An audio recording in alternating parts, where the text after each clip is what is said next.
Hola a todos amigos y amigas de mi amigo Freud. Hoy inauguramos un nuevo rinconcito en el canal, sí, otro más.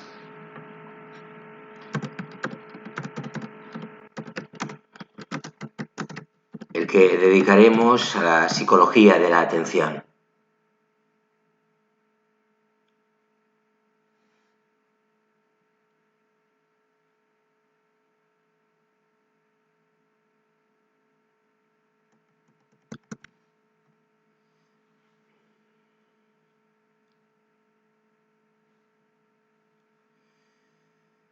Pues bien,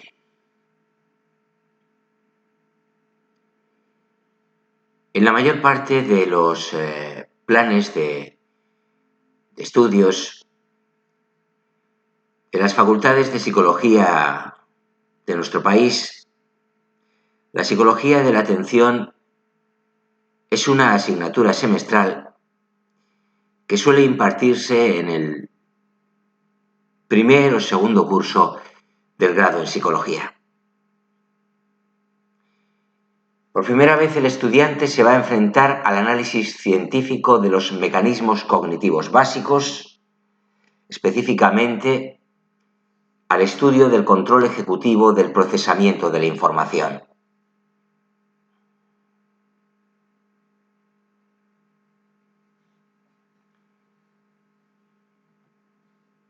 La investigación científica en atención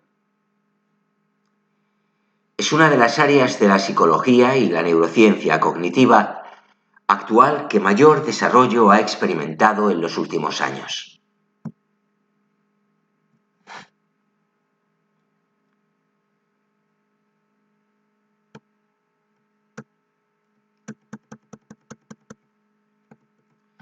Ello obliga a exponer con rigor científico no solo las tradicionales aportaciones, sino también las más novedosas, justificando así su presencia en un plan de estudios como disciplina independiente.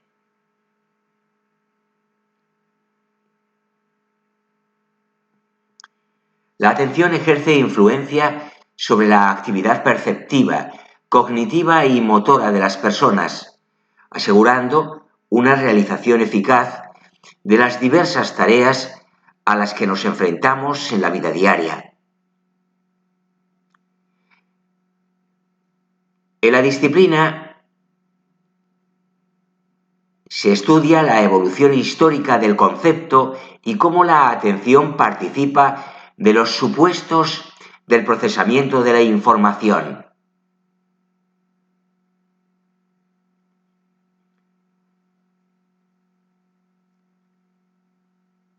Expondremos en este vídeo la que sin duda es una de las principales características del mecanismo atencional, cuál es la selección de la información relevante del medio, mediante la modalidad visual y auditiva, y de qué manera interaccionan ambas modalidades en los llamados efectos de crossmodalidad.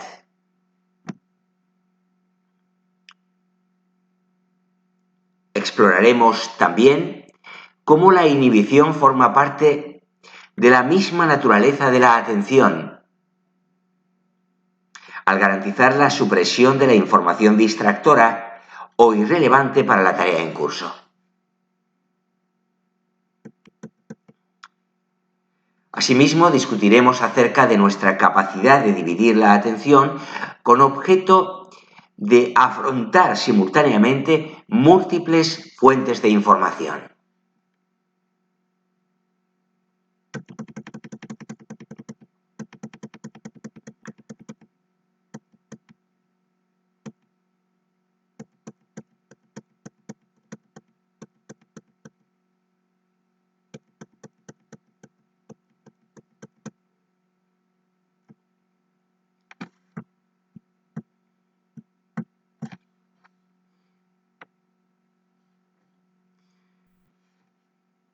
Y una vez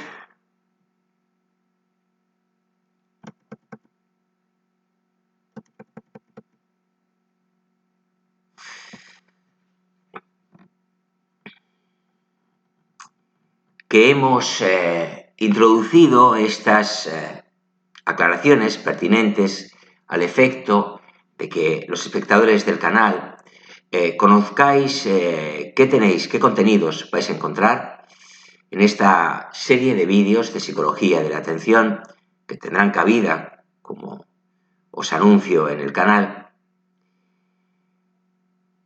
¿Qué tal si contestamos a la pregunta ¿qué es la psicología cognitiva de la atención?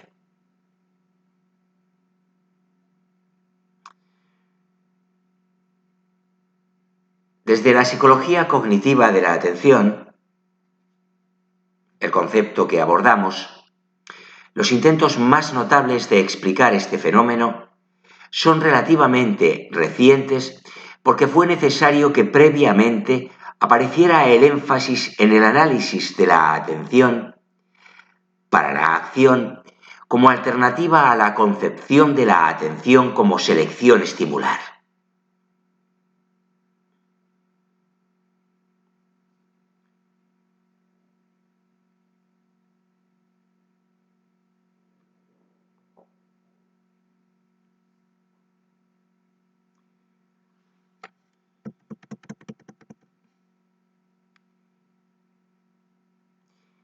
¿Cuáles son los principales impulsores de la disciplina de la psicología de la atención?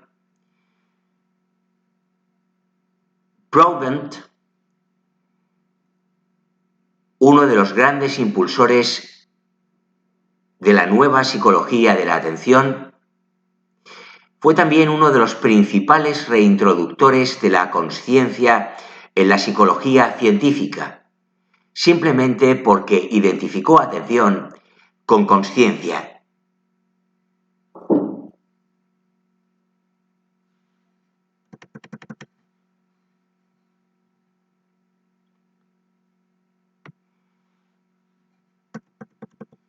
Una tercera pregunta que conviene responder: ¿cómo influye la tensión psicológica en la atención?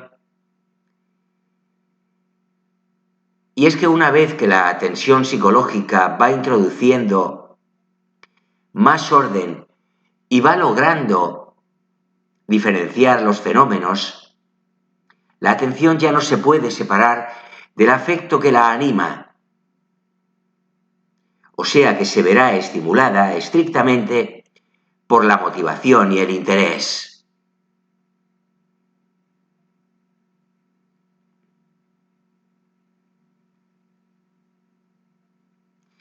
Y por último, ¿qué es la consciencia en la psicología de la atención?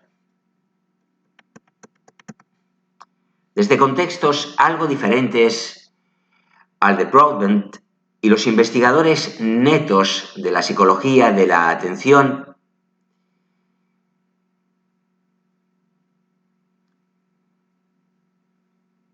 también Challis, 1972, y Hilgard, 1980, consideraron la consciencia como un correlato subjetivo de los procesos atencionales.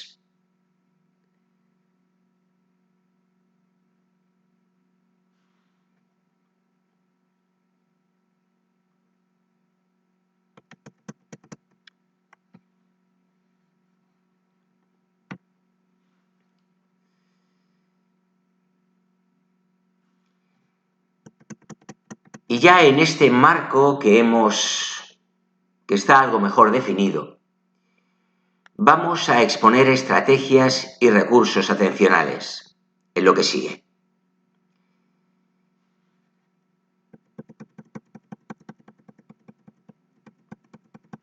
Nos adaptamos al medio ambiente mediante las conductas y actividades mentales que desarrollamos gracias a la actuación conjunta e interactiva de diversos mecanismos, procesos y operaciones: percepción, representación, atención, aprendizaje, memoria, inteligencia, etc.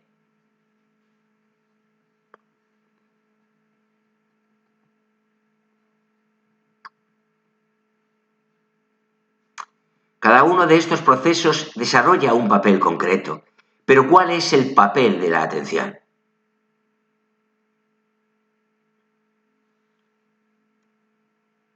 Cuando los procesos atencionales se ponen en marcha, somos más receptivos a los sucesos del ambiente y desempeñamos de manera más eficaz una actividad, aunque ésta nos exija esfuerzo. El medio ambiente es complejo. Esto quiere decir que contiene una gran cantidad de información a la que debemos atender y también nos exige responder a más de un estímulo o información a la vez.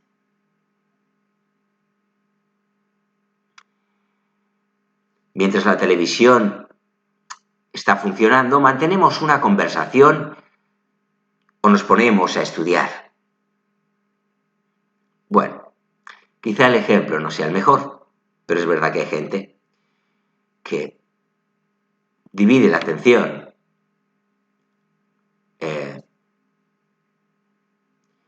tal como expone el ejemplo. A continuación vamos a dar respuesta a cómo conseguimos llevar a cabo actividades tan diversas al mismo tiempo y qué tienen en común dichas tareas para poder decir que todas ellas se relacionan con una actividad psicológica a la que llamamos atención.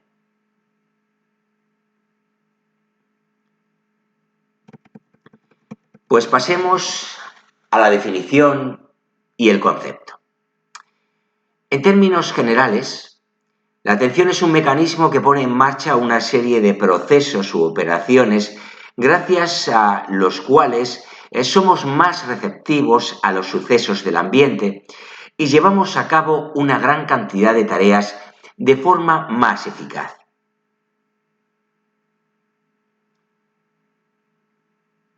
Los procesos o mecanismos de funcionamiento que están implicados en la atención pueden ser de tres tipos. Procesos selectivos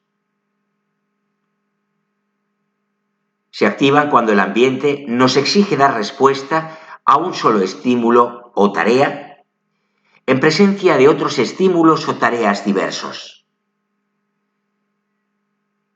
Centrarnos en lo que nos dice nuestro profesor en clase y no en la conversación que está teniendo lugar paralelamente en el pasillo.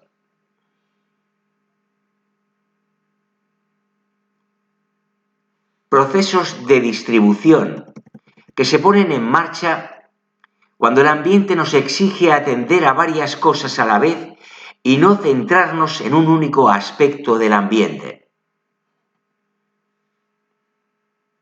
Mientras vamos conduciendo, hablamos con nuestro acompañante, miramos por el espejo retrovisor, tenemos que controlar el movimiento de los pedales y del cambio de marchas.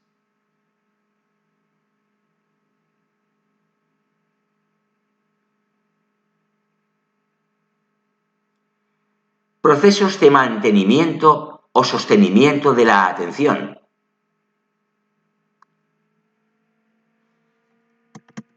Cuando tenemos que centrarnos en una tarea durante periodos de tiempo relativamente amplios.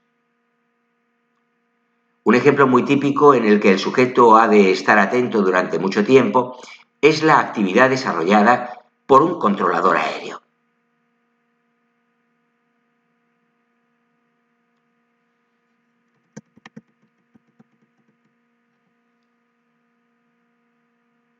Entonces, desde este punto de vista, definiremos la atención como el mecanismo implicado directamente en la activación y el funcionamiento de los procesos u operaciones de selección, distribución y mantenimiento de la actividad psicológica.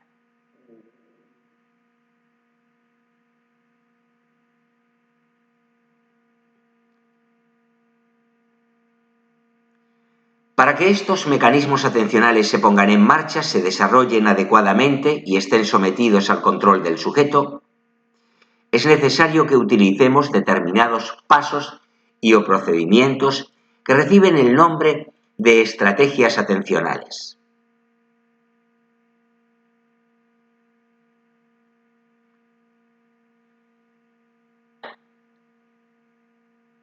No todo el mundo tiene la misma capacidad para saber utilizar dichas estrategias de forma adecuada.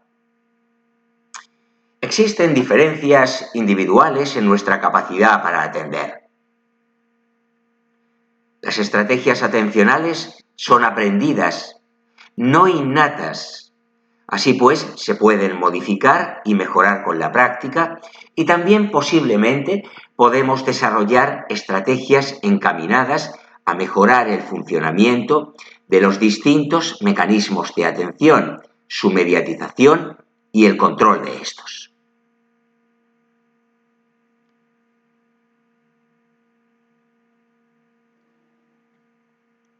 Esta automodificación tiene nombre: metaatención. Las estrategias destinadas a conocer y desarrollar mejor estos componentes se denominan estrategias metaatencionales. Entonces, amigos, a la hora de definir la atención existen dos dimensiones al menos. La atención entendida como un mecanismo que activa determinadas operaciones o procesos de funcionamiento, y la atención como una habilidad que se compone de una serie de estrategias encaminadas a la optimización del uso de dichos procesos.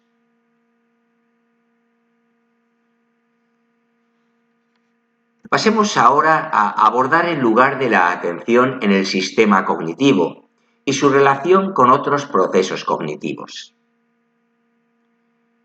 Es obvio que la atención no funciona de una manera aislada, sino que se relaciona directamente con los restantes procesos psicológicos.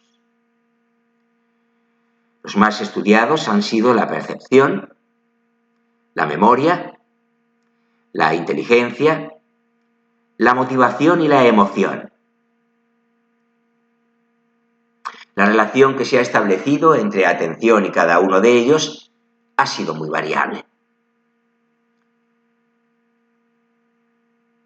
Con respecto a los procesos cognitivos, el que más estrechamente se ha vinculado con la atención ha sido la percepción. La atención es una propiedad o atributo de la percepción, gracias al cual seleccionamos con más eficacia la información que es relevante para el organismo.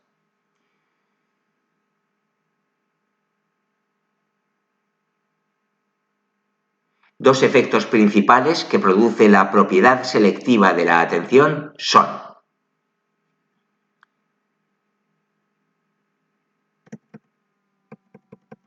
que se perciban los objetos con mayor claridad, postura adoptada por la psicología científica del siglo XIX y que aún hoy persiste, sobre todo en el ámbito de la atención visual.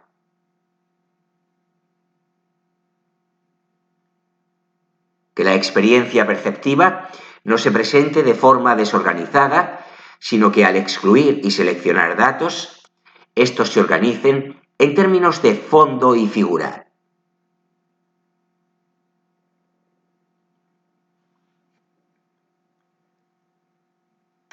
Entonces, desde este punto de vista, los procesos atencionales no solo seleccionan la información perceptual entrante, sino que también intervienen en el procesamiento activo de dicha información perceptual. Atención e inteligencia se definen en términos de habilidad para manejar una gran cantidad de información. Aunque el estrecho vínculo que desde el inicio de la psicología científica ha existido entre atención y percepción ha hecho que la atención haya sido estudiada sobre todo en las primeras fases del procesamiento, en el momento del análisis de la información, insistiremos en la idea de que la atención actúa a lo largo de todas las etapas del procesamiento. Según este punto de vista, de las concepciones más actuales de la atención actúa como un mecanismo vertical que articula los distintos procesos psicológicos y que ejerce una función de control sobre ellos. En este mecanismo, Las funciones específicas más importantes son las siguientes. 1. Ser más receptivos a los sucesos del ambiente. 2. Llevar a cabo un adecuado análisis de la realidad.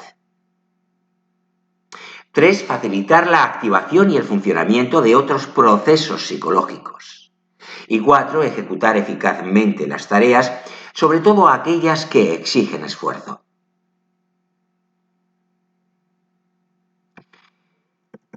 Pasemos a la exposición del proceso atencional y lo veremos con un ejemplo típico, la respuesta de orientación.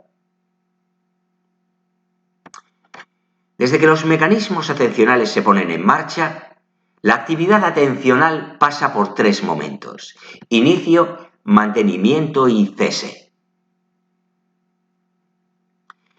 Comencemos, en primer lugar, lógicamente, por la fase de inicio o captación de la atención, que tiene lugar cuando se producen cambios en la estimulación ambiental o cuando comenzamos la ejecución de una tarea. En el primer caso, las propiedades de los objetos captan involuntariamente nuestra atención, esto es, nuestros receptores sensoriales se orientan a la fuente de estimulación. En el segundo caso, según el tipo de habilidades que demande dicha tarea, se activarán unas u otras estrategias atencionales.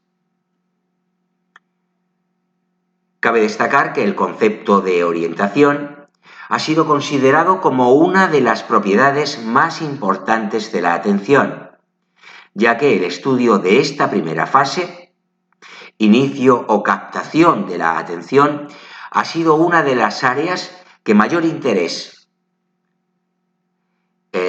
han suscitado en la investigación psicológica.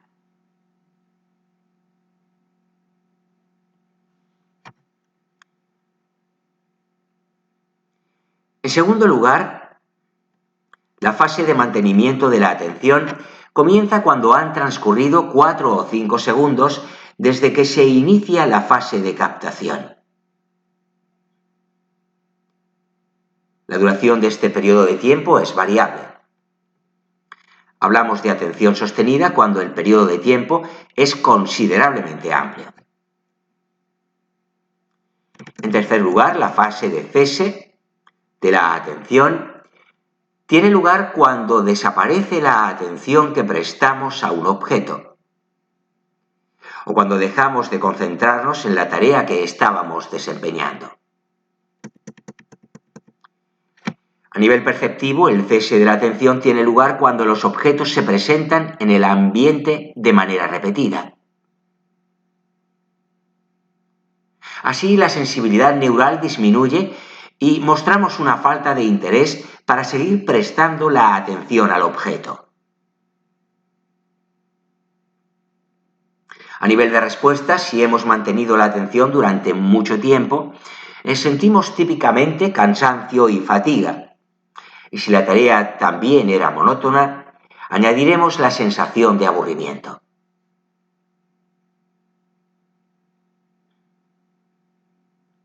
La respuesta de orientación, conducta de orientación, reflejo de orientación, es una de las respuestas atencionales donde mejor se observa la secuenciación del proceso atencional. Es la primera reacción del organismo ante aquellos estímulos nuevos o significativos para él. El organismo presenta un patrón característico de cambios esqueléticos, hormonales y fisiológicos, componentes de la respuesta de orientación, tales como orientar el cuerpo hacia la fuente de estimulación, interrumpir otras posibles acciones que se estén haciendo en el mismo momento, aumentar el tamaño de la pupila, etc.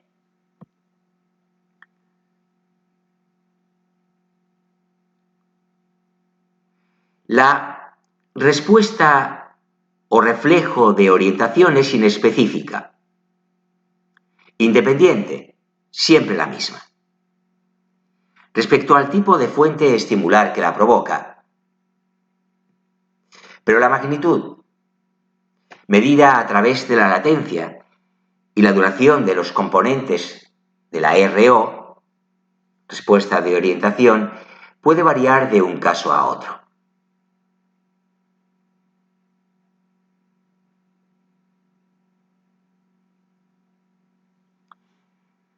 ¿Cómo ha sido estudiada la respuesta de orientación en el ámbito de la psicología de la atención?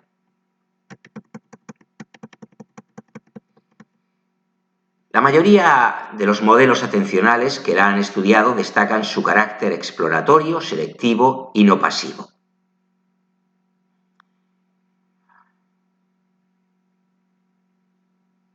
Shokloff, 1963,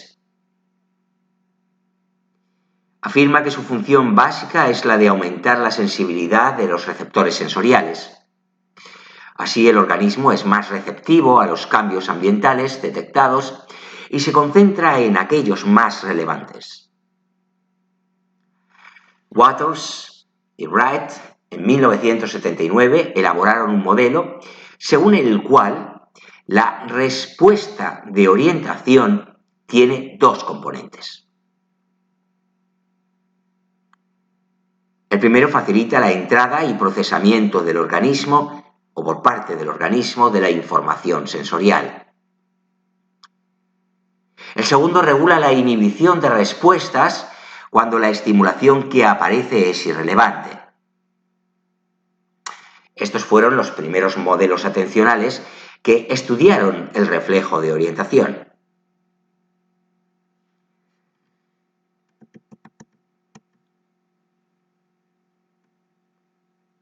A partir de los años 70 del siglo XX surgieron diversos modelos intentando delimitar el papel de la RO en el procesamiento de la información.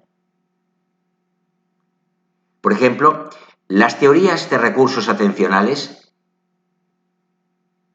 que ya veremos en vídeos posteriores de este rincón del canal.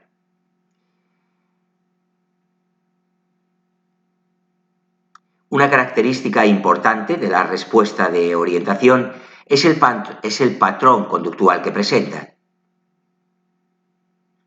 Este patrón es bastante sistemático y se evidencia claramente lo que llamamos proceso atencional.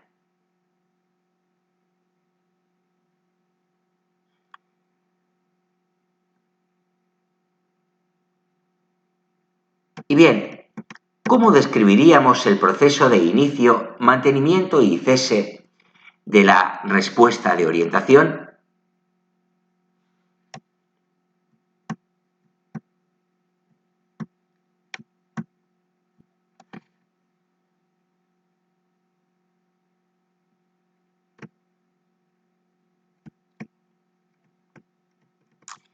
El inicio de la RO viene determinado fundamentalmente por el carácter de novedad y significación que tiene un estímulo. Cuanto más novedoso o significativo o intenso es un estímulo, más intensa o mayor magnitud presenta la respuesta de orientación.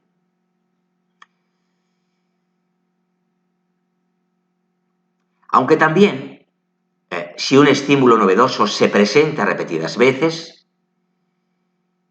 tiene lugar una disminución en la intensidad de la RO hasta llegar a su desaparición.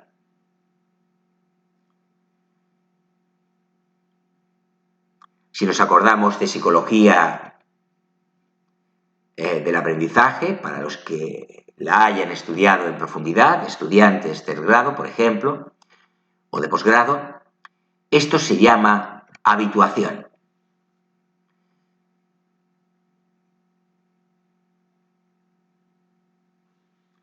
Viendo qué factores influyen directamente en el desencadenamiento de la respuesta de orientación, diremos que también existen variables que hacen que esta respuesta se mantenga más o menos tiempo cuando aparecen los estímulos novedosos o significativos. La habituación aparezca antes o después. Nos referimos a esto, a que la habituación aparezca antes o después. Estos factores son, o serían,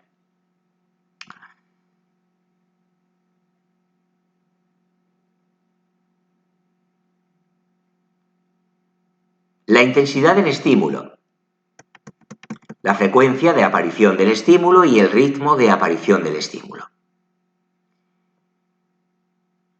Hay ciertas ocasiones en las que ya finalizada la respuesta de orientación pueden producirse dos fenómenos. La recuperación espontánea, cuando de pronto se omite un estímulo que previamente ha estado siendo presentado a intervalos regulares.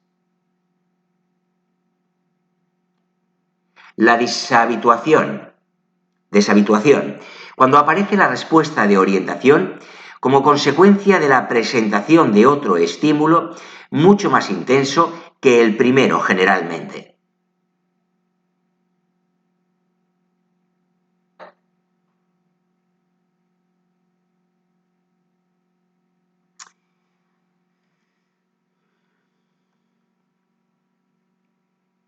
Características de la atención: amplitud, intensidad, oscilamiento y control. Comencemos por la amplitud.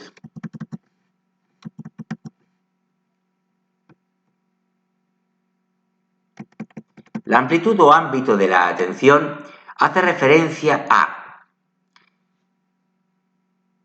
1. La cantidad de información que el organismo puede atender al mismo tiempo y 2. El número de tareas que podemos realizar simultáneamente. El ámbito o amplitud no es fijo, sino variable. Su tamaño depende de diversas variables y puede verse ampliada gracias al papel que ejerce la práctica. A un conductor, las primeras veces que conduce le cuesta hablar y conducir al mismo tiempo. Con la práctica se acostumbra y puede desarrollar eficazmente todas las tareas. Pasemos a la característica de intensidad.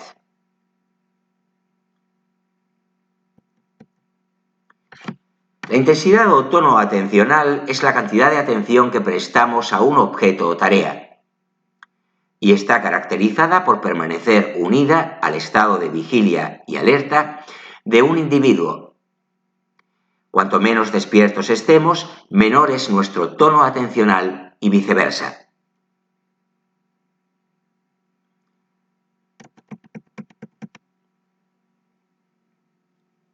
Es importante destacar que la atención puede variar de unas ocasiones a otras. Cuando se producen cambios de intensidad de la atención, tiene lugar el fenómeno con el nombre de fluctuaciones de la atención. Y cuando se produce un descenso significativo de dichos niveles, decimos que se produce un lapsus de la atención.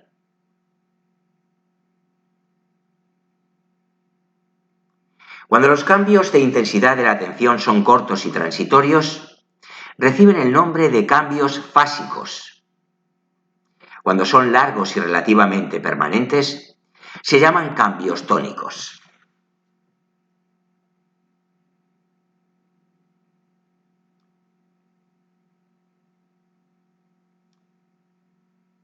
Pasemos a la característica de oscilamiento.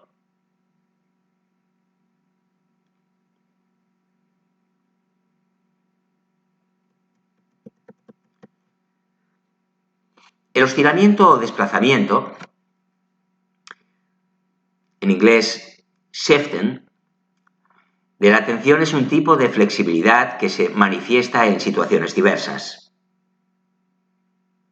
pero sobre todo en las que tenemos que atender a muchas cosas al mismo tiempo o en aquellas en que tenemos que reorientar nuestra atención porque nos hemos distraído. El tiempo de las oscilaciones de la atención puede ser variable.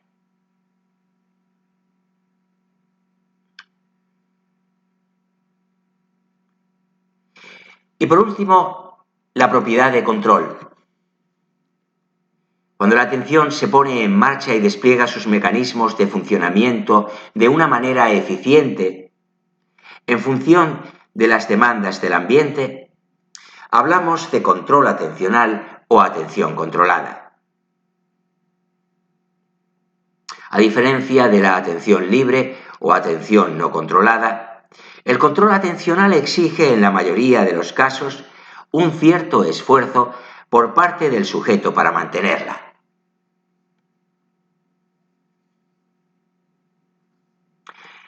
Y ahora abordemos la cuestión de las manifestaciones de la atención.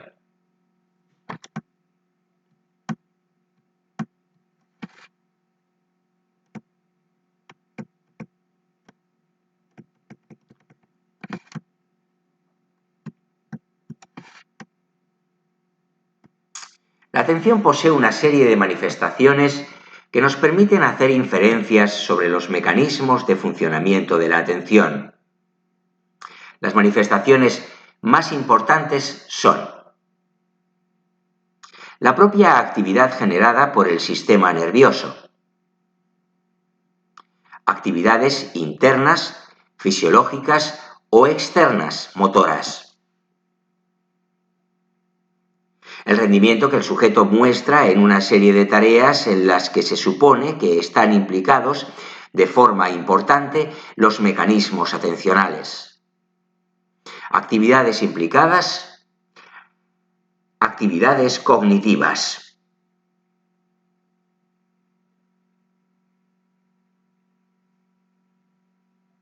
La atención va acompañada, en la mayoría de los casos, de una experiencia subjetiva de que prestamos atención.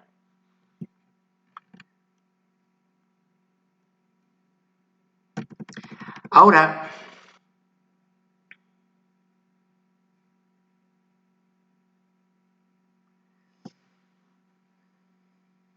según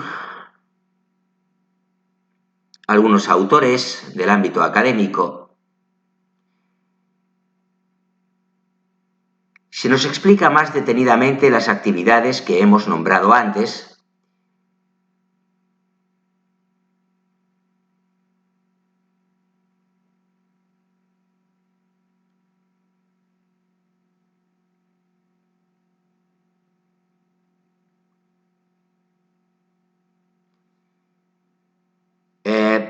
haremos, por lo menos en este primer vídeo,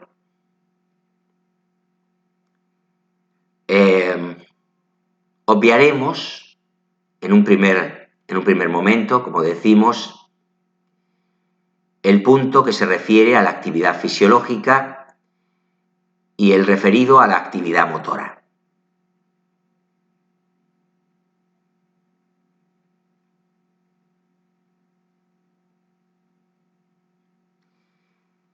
Y tomarán su lugar la cuestión de los correlatos fisiológicos y motores en el estudio de la atención.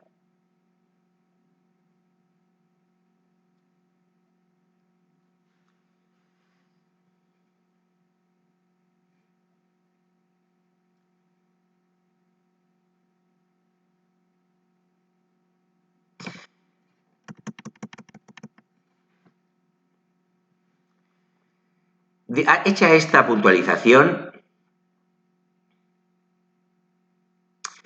seguimos con el concepto de actividad cognitiva.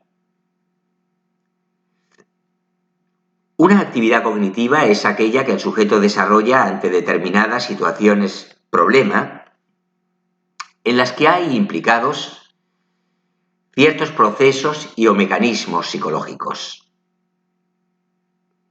Dichas situaciones suelen ser conocidas con el nombre de tareas. Y la forma de medir la actividad cognitiva es a través del rendimiento o producto obtenido en la realización de dicha tarea.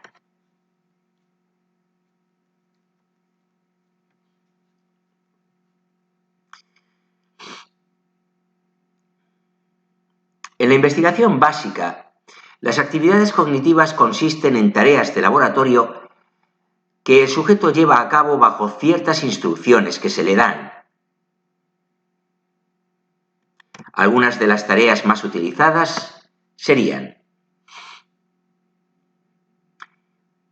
tiempo de reacción, detección, discriminación, identificación, recuerdo, reconocimiento, búsqueda.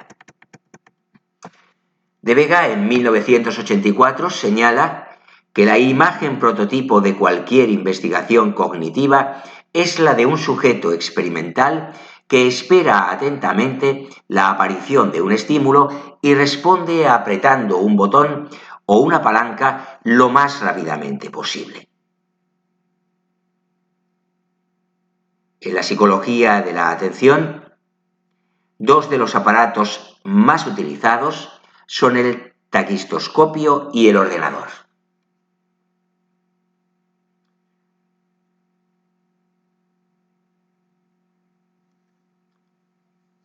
En la investigación aplicada y en el campo de la intervención psicológica, las tareas cognitivas se trabajan dando lugar a las llamadas pruebas psicométricas o test psicológicos.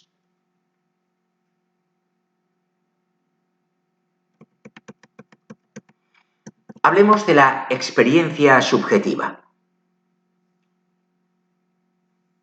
La experiencia subjetiva se refiere al hecho de que la mente humana accede de forma intuitiva a su propio psiquismo.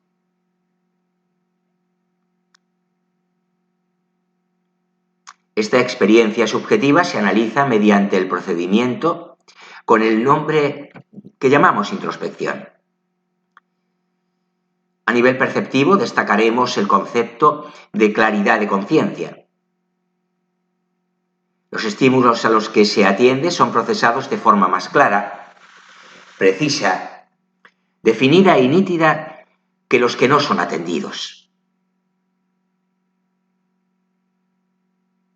Cuando la atención está implicada en la realización de una tarea, la sensación subjetiva más frecuente es que nos esforzamos. Hagamos unas consideraciones últimas.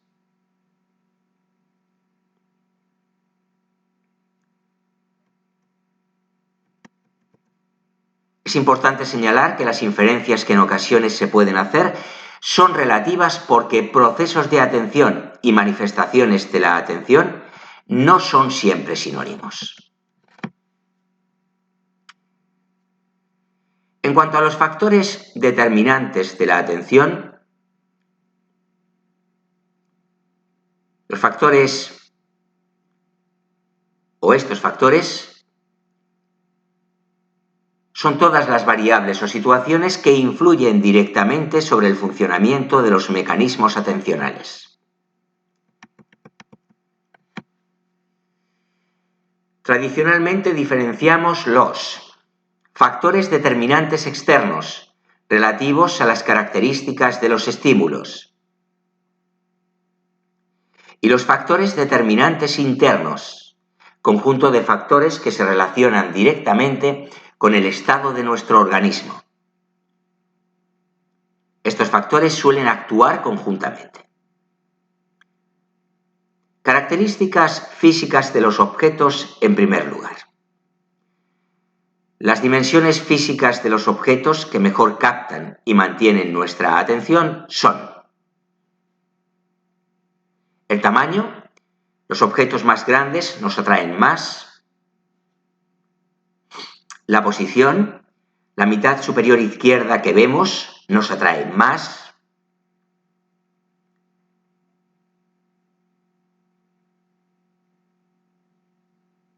El color. Los estímulos en blanco y negro son menos atractivos que en color. La intensidad del estímulo. Los estímulos más intensos nos atraen más. El movimiento. Nos atraen más los objetos en movimiento que los inmóviles. La complejidad del estímulo. Los estímulos complejos captan más la atención. la relevancia del estímulo o significación del estímulo, se repite la estructura,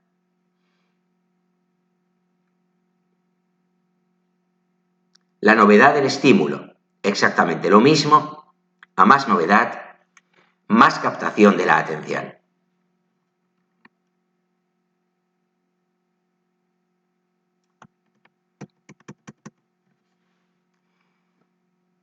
Cuando alguno de estos factores entra en interacción con otro, el efecto del objeto puede ser relativo.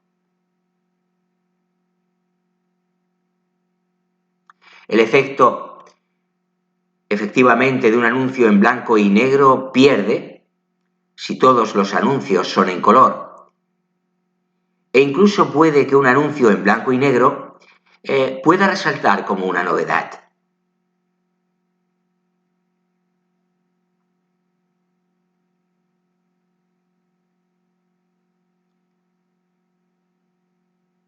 Importante es destacar que algunas características de los objetos exceden el ámbito de las dimensiones físicas estimulares y que también son importantes aspectos más relacionados con juicios subjetivos que el individuo hace del objeto. Esto se observa en los factores determinantes, tales como la novedad, la complejidad o la relevancia.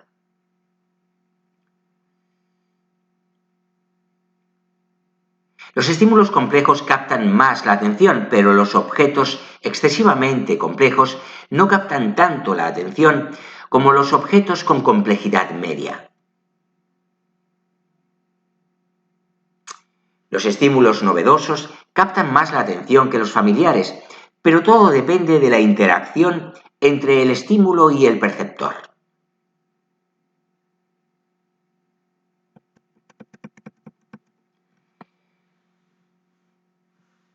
Hablemos ahora del nivel de activación fisiológica.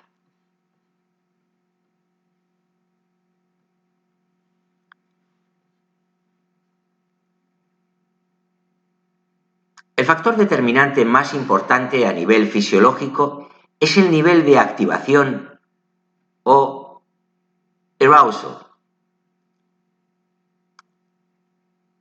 Este se define como el nivel de receptividad y responsividad que el sistema nervioso tiene en un determinado momento ante los estímulos ambientales.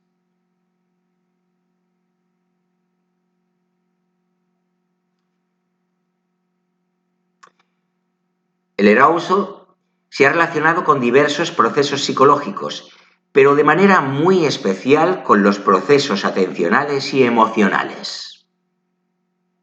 Cuando estamos activados, se observa que tenemos unos niveles altos de atención y somos capaces de concentrarnos mejor. Que somos más capaces de dar respuesta a una gran cantidad de información.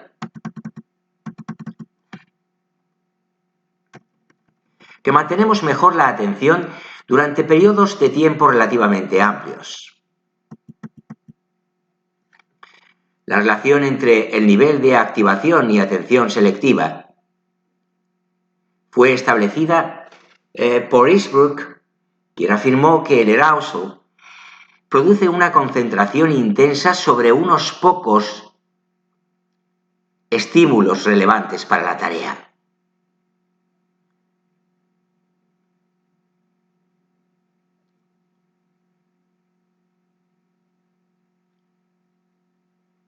Sin embargo, parece que una activación intensa también va unida a una mayor susceptibilidad de distracción.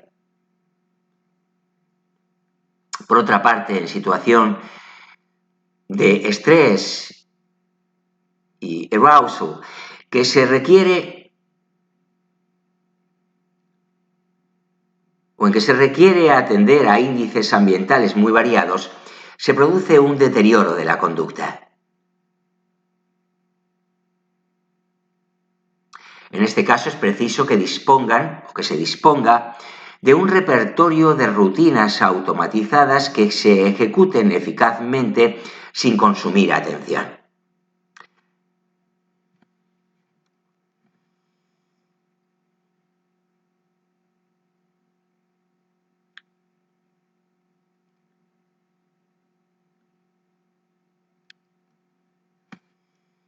Las líneas principales de investigación han sido establecer una correlación entre el nivel de activación de una persona con la ejecución en tareas atencionales. En un primer momento, podemos observar cómo somos más eficaces en la ejecución de una tarea cuando estamos mínimamente activados. Dicha afirmación se basa en la ley de Yerkes-Dodson. Una variable importante es el nivel de dificultad de la tarea. Si la tarea es sencilla, la ejecución es mejor si los niveles de activación tienden a ser altos. En una tarea compleja, la ejecución es mejor cuando los niveles de activación son más bajos.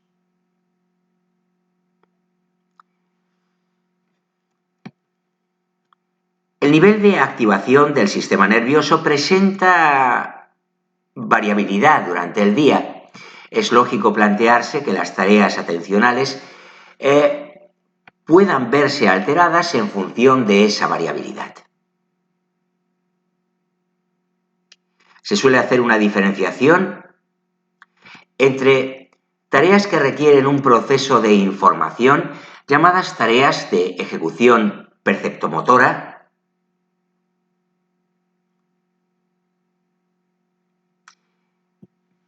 y tareas en las que claramente están implicados mecanismos de memoria. Puesto que la temperatura corporal es un índice de nivel de activación y el punto óptimo de este varía en función de la dificultad de la tarea, este tipo de tareas atencionales sencillas deberán realizarse mejor conforme avance el día. Al contrario que las tareas difíciles que requieren carga de memoria.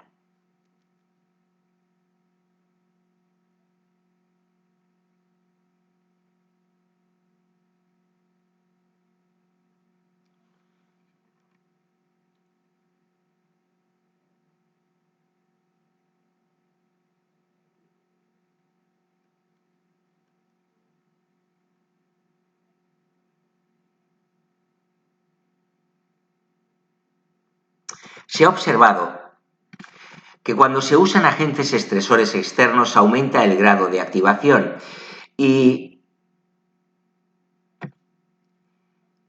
siempre y cuando este nivel se presente en intensidades moderadas, producirá un aumento del nivel de ejecución.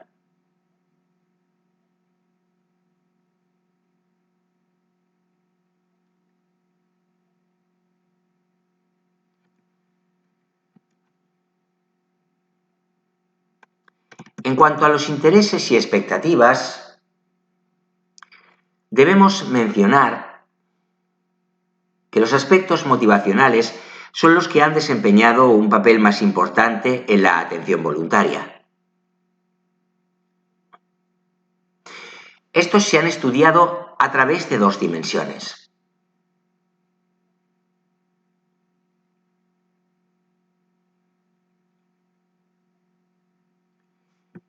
Los intereses del propio individuo. Los estímulos que se hallan dentro del campo de interés del individuo se perciben antes y mejor. Las expectativas que el sujeto tiene sobre las características de la información que va a recibir o sobre la tarea que va a llevar a cabo también es un factor importante.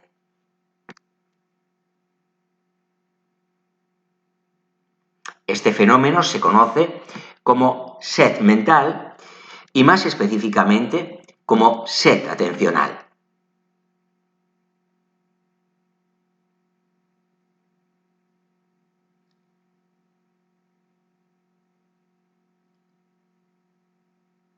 Los efectos principales de tener expectativas son facilitar el proceso exploratorio al reducir su ámbito al de lo esperable.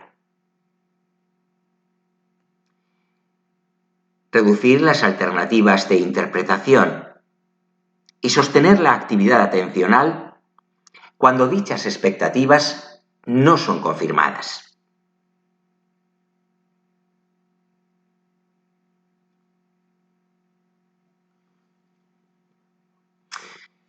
Alertar al individuo. En conclusión, podemos afirmar que los efectos de la anticipación suelen ser positivos. Los efectos son negativos cuando no se cumplen los acontecimientos esperados.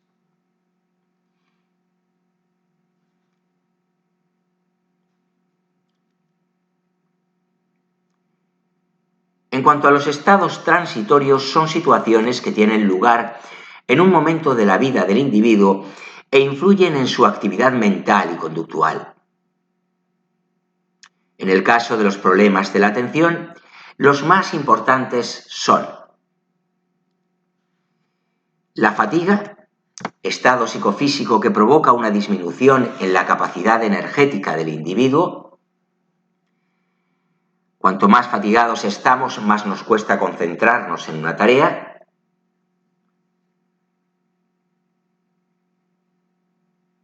El estrés aumenta los niveles de activación de un individuo. Cuando este es excesivo, los niveles de activación se disparan. La consecuencia en estas situaciones es que el foco atencional se estrecha y se restringe hacia los estímulos que provocan ese estrés. A este fenómeno se le ha llamado visión en túnel.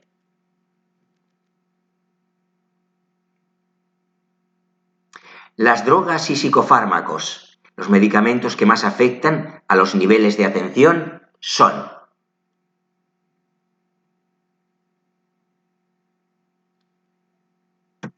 tranquilizantes. Uno de los más estudiados es el diazepam, que aunque no siempre influye directamente en tareas atencionales, sí influye en tareas en las que hay implicados oscilamientos de la atención, haciéndolos más lentos.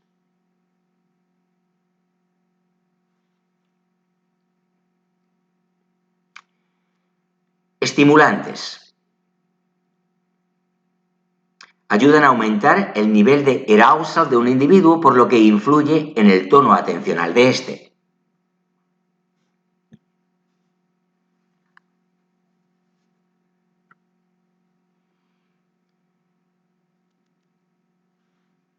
En cuanto al sueño, uno de los efectos principales de la privación del sueño es el descenso del nivel de activación, por lo que disminuye la capacidad para enfocar la atención sobre los estímulos críticos o relevantes.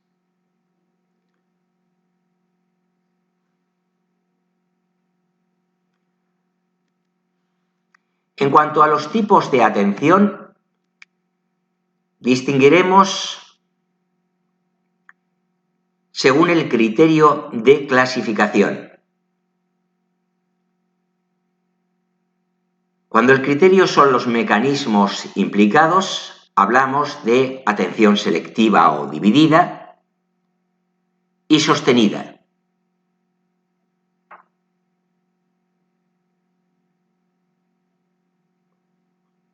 La selectiva frente a la dividida, por mejor decirlo. Y por otro lado, la sostenida. Cuando el criterio es el objeto al que va dirigida la atención, distinguimos entre externa e interna. Cuando el criterio es la modalidad sensorial implicada, distinguimos la atención visual y la auditiva. Cuando se trata de la amplitud o intensidad con la que se atiende, distinguimos la atención global y la selectiva.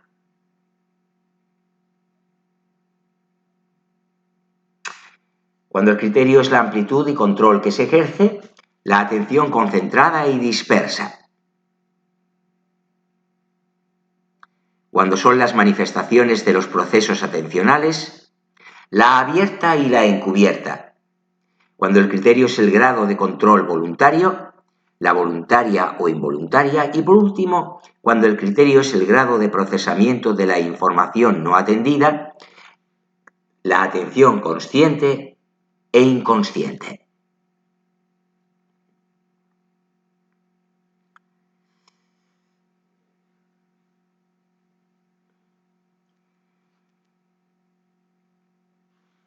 En cuanto a la atención selectiva, dividida y sostenida,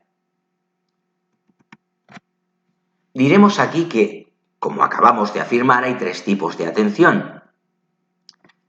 Repetimos: atención selectiva, atención dividida y atención sostenida, que son tales ya que los mecanismos u operaciones implicados, cuando la atención se pone en marcha, son los de selección, división y mantenimiento de la actividad mental.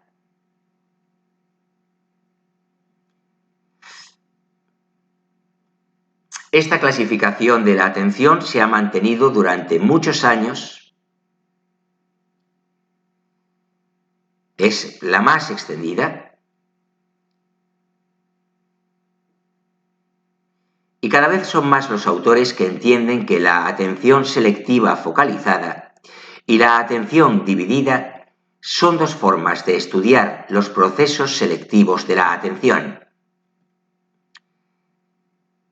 los cuales parten del concepto básico, capacidad limitada o límites del sistema.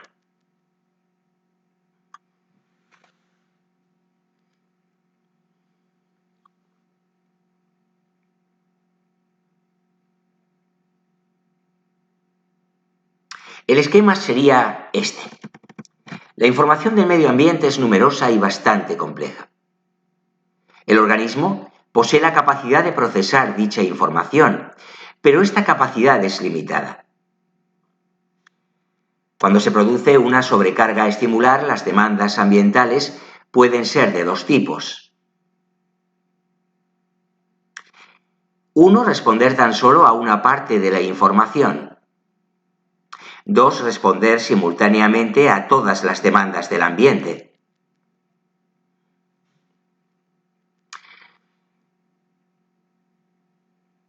Para evitar esta sobrecarga estimular mediante la actividad selectiva, la atención funciona de dos maneras. Uno, atiende, focaliza a una información y ignora de lado la restante. Atención selectiva focalizada. Dos, distribuye los recursos atencionales con los que cuenta el sujeto. Atención selectiva dividida.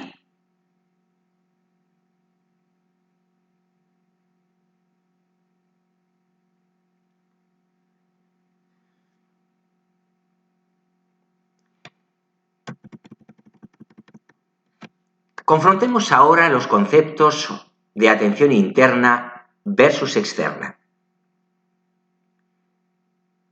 En la interna, la atención está orientada hacia nuestro propio conocimiento, nuestros sentimientos, nuestros recuerdos.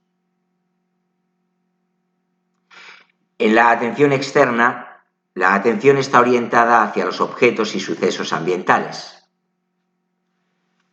El criterio que establece la diferenciación entre unos y otros determinantes es el origen externo versus interno de la fuente de información que pone en marcha los mecanismos de funcionamiento de la atención.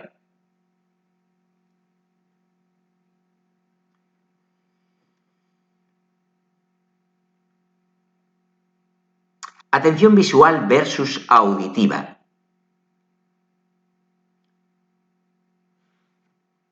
De las distintas modalidades sensoriales que existen, las más estudiadas en el caso de la atención son la visual y auditiva. Las diferenciaciones que encontramos entre ellas son dos. El procesamiento de la información visual se realiza en paralelo, es decir, toda la información al mismo tiempo, y el procesamiento de la información auditiva se lleva a cabo en secuencias. Los mecanismos que permiten tanto codificar como seleccionar la información visual tienen lugar en buena parte a nivel periférico. Por el contrario, los receptores auditivos recogen todos los estímulos acústicos del medio ambiente y no pueden rechazarlos. Tan solo cuando llega la información al cerebro, actúan los mecanismos de selección auditiva.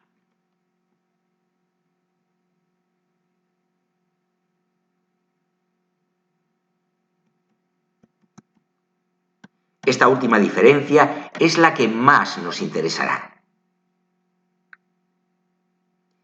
El hecho de establecer mecanismos de selección distintos para la atención visual y auditiva ha dado lugar a hablar de una especificidad sensorial del mecanismo atencional.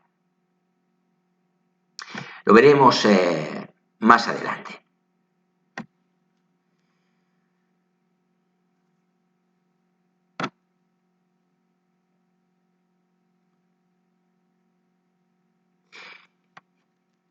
En cuanto a la atención global versus la atención selectiva,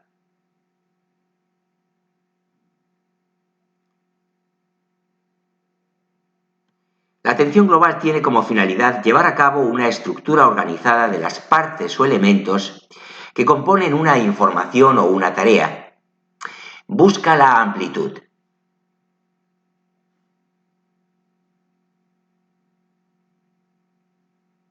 La atención selectiva se centra en el análisis de los detalles que componen una información o tarea.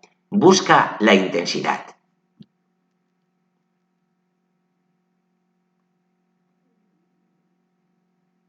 En cuanto a la atención abierta versus encubierta, es obvio para todos que la atención posee una serie de manifestaciones que pueden ser externas, observables directamente, o internas, no observables directamente.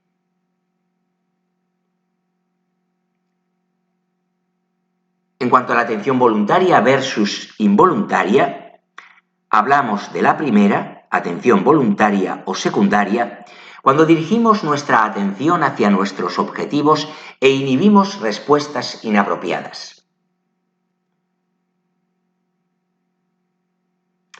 Hablamos de atención involuntaria o primaria cuando nos referimos a la que tiene lugar sin que medie proceso volitivo alguno. Este tipo de atención depende de las características de los estímulos y cuando se trata de llevar a cabo una tarea, nuestro rendimiento se ve mediatizado por factores motivacionales y emocionales que harán que nos concentremos mejor, sí, o que cualquier estímulo o situación nos distraiga.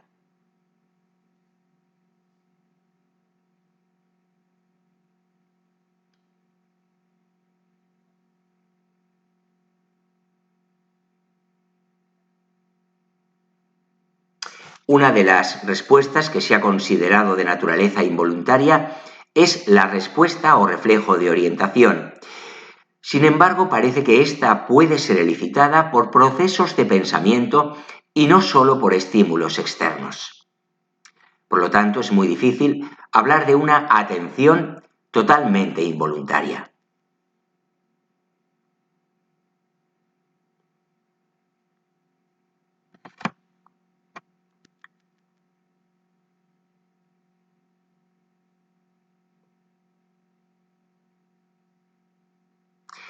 En cuanto a la atención inconsciente versus consciente, atención y consciencia no son sinónimos, quede esto en primer lugar muy claro, ya que no todo lo atendido se hace consciente. Muchas veces prestamos atención sin darnos cuenta de que lo estamos haciendo. Un ejemplo de esto es la atención habitual, atención automática e inconsciente que prestamos a aquellos objetos y o tareas que forman parte de nuestros hábitos. Por ejemplo, poner las llaves en el mueble del recibidor cuando llegamos a casa. Generalmente, si nos preguntan si hemos realizado estas acciones al cabo de cierto tiempo de haberlas hecho, no solemos recordarlo siempre.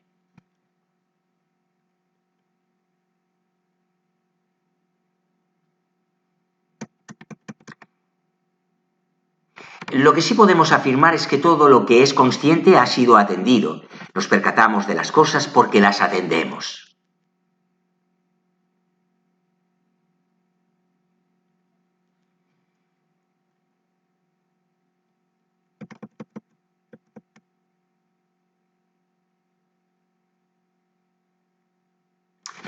Y ahora sí, creo que podemos dejar aquí este vídeo introductorio, que no lo ha sido tanto, por cierto,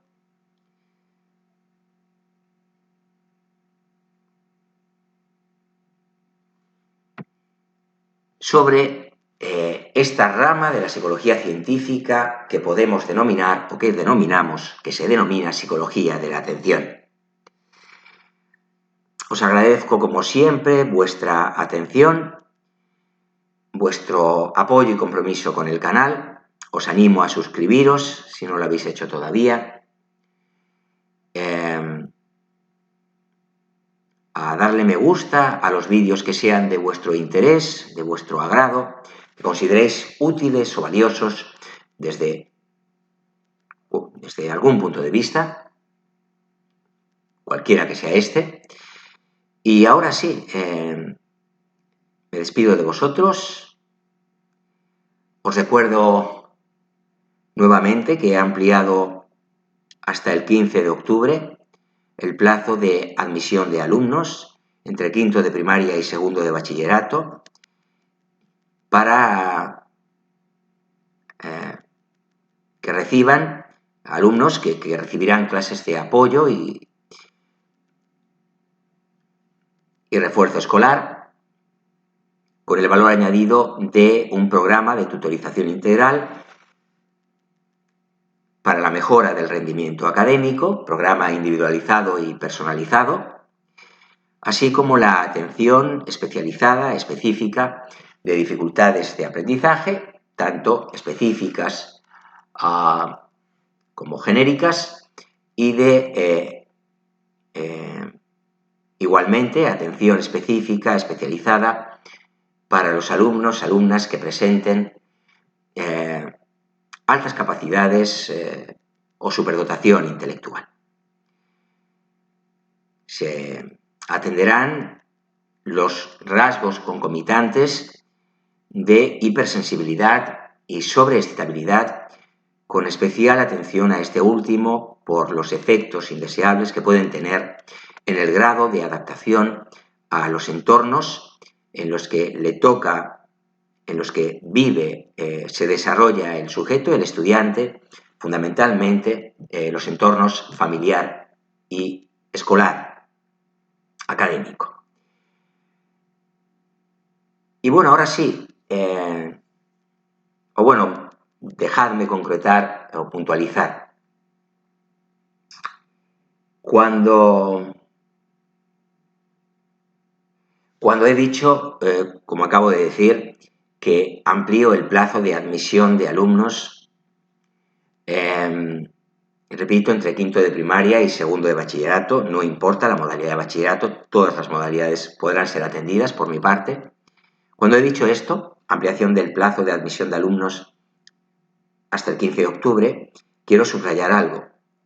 En este plazo de admisión solamente admitiré 2 alumnos, alumnas, me da igual, lógicamente, el sexo, género de los chicos o chicas.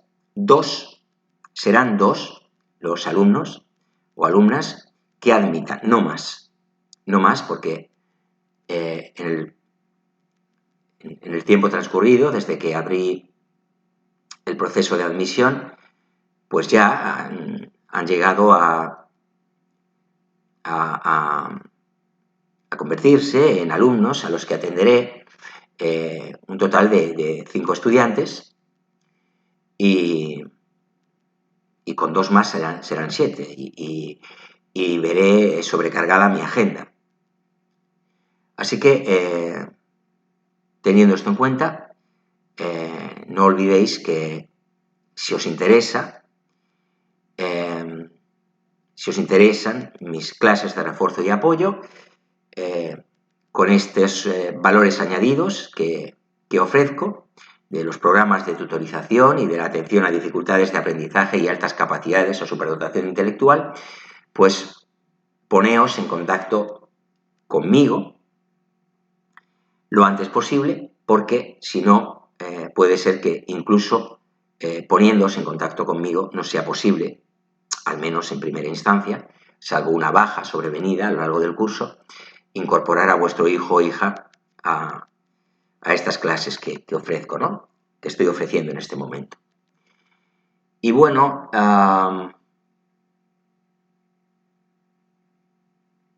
deciros que mi número de teléfono móvil y mi dirección de correo electrónico está en mi página de Facebook, José Manuel Gómez Altable, buscáis y apareceré enseguida. Está en mi página de Facebook, abierta, sin restricciones, abierta al público en general. Cualquier persona